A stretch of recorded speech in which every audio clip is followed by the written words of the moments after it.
Hello po, magandang umaga po sa inyo lahat. Nandito po ako sa garahe kung saan ako naatasan na naman magluto ng isang wisit na kaibigan.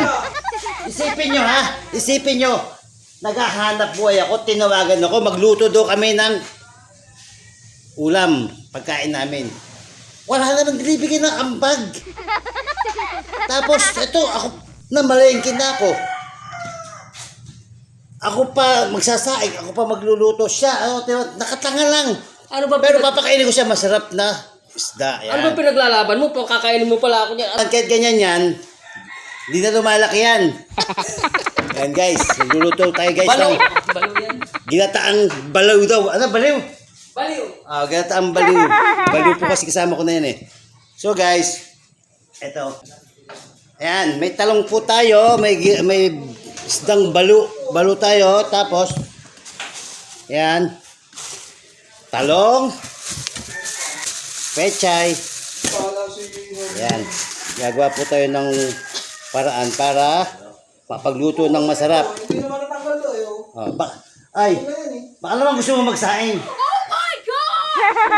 Mekaniko ako ngayon. Hindi ako kusinero. Sabi nga, Tingnan nyo, dumi oh. sabi nga, paminta.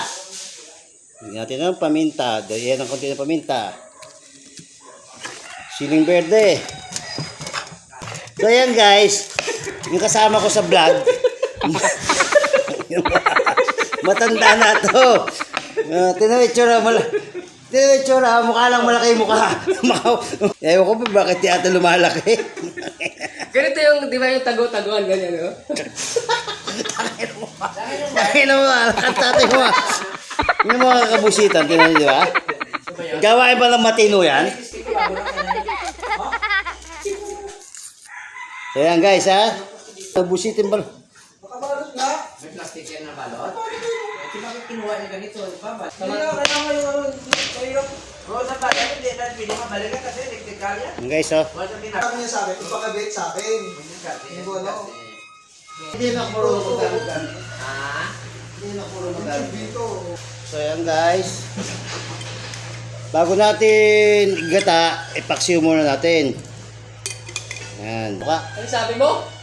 Habang nagpapahinga ka dyan, nagsasaing ka. Gago ka pala eh, kaya nga ako nagpapahinga, tapos pagsasainin mo eh.